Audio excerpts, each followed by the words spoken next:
ഒരു ബീട്രൂട്ട് തോരന് എങ്ങനെയാണ് ഉണ്ടാക്കണമെന്ന് നോക്കിയാലോ. അതിലേക്ക് ഇതാ ഒരു പാത്രം ഇതാ ഇവിടെ വെച്ചെടുത്ത് അതിലേക്ക് ഇതാ ബീട്രൂട്ട് അരിഞ്ഞത് ഇട്ട് കൊടുക്കാം.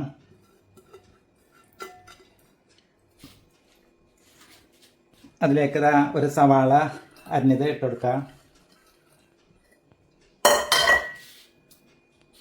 ഒരു ചെറിയ പിടി തേങ്ങ ചെറിയത് ഇട്ട് കൊടുക്കാം.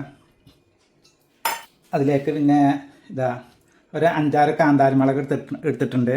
പിന്നെ ഉപ്പ്, പിന്നെ വെളുത്തുള്ളി ചതച്ചത്, മഞ്ഞൾപ്പൊടി, ഇവയെല്ലാം ചേർത്ത് കൊടുക്കുക. ഇവയെല്ലാം ചേർത്തതിന് ശേഷം എല്ലാം കൈകൊണ്ട് ഇതുപോലെ നന്നായിട്ട് തിരുമ്മി യോജിപ്പിച്ചെടുക്കുക.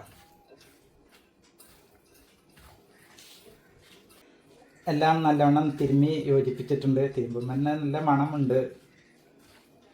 അതുപോലെ തിരുമ്മി യോജിപ്പിച്ച് വെച്ചിട്ടുണ്ട്. ഇനി വെളിച്ചെണ്ണയിൽ കടുക് പൊട്ടി വന്നാൽ പിന്നെ നമ്മൾ നേരത്തെ തിരുമ്മി വെച്ച ആ കൂട്ട് അത് ഇതിലേക്ക് ഇട്ട് കൊടുക്കാം.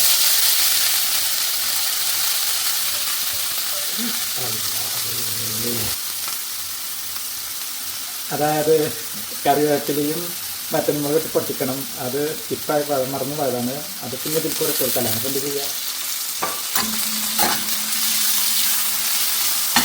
പിന്നെ നല്ലവണ്ണം ഇളക്കിയെടുക്കുക. കടുക് പൊട്ടി വന്നാൽ കറിവേപ്പിലയും വറ്റൽമുളക് ഇട്ട് പൊട്ടിക്കണം. അത് മറന്നുപോയി.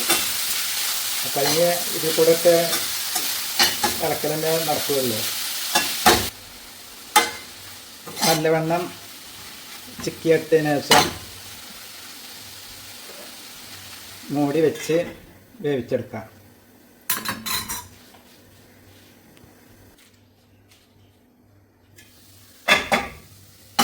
ബീട്രൂട്ട് നല്ലവണ്ണം വെന്ത് വന്നിട്ടുണ്ട്.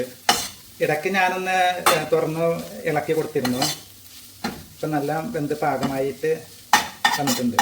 ഈ സമയം ബീട്രൂട്ട് നിന്ന് അങ്ങോട്ടും ഇങ്ങോട്ടൊക്കെ ചിക്കി മാറ്റി വെച്ച് ഇതിലേക്ക് ഒരു കോഴിമുട്ട ഒഴിച്ചു കൊടുക്കാം. ആ കോഴിമുട്ടയിലേക്ക് ആവശ്യമായ കുരുമുളകും ഉപ്പുമാണ്, അത് ഇട്ട് കൊടുക്കാം. എന്നിട്ട് നല്ലവണ്ണം ഒന്ന് ചിക്കി വെക്കാം.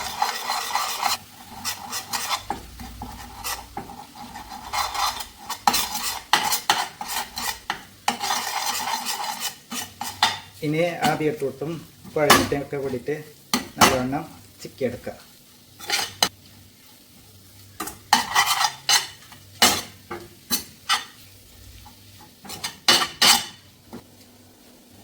അങ്ങനെ ബീട്രൂട്ട് തോരൻ ഇവിടെ റെഡി ആയിട്ടുണ്ട്. അടിപൊളിയായിട്ടുണ്ട്. ഒന്ന് ലേശം ടേസ്റ്റ് നോക്കട്ടെ. അടിപൊളി രുചിയാണ്. ഇനി തീ ഓഫ് ചെയ്യാം.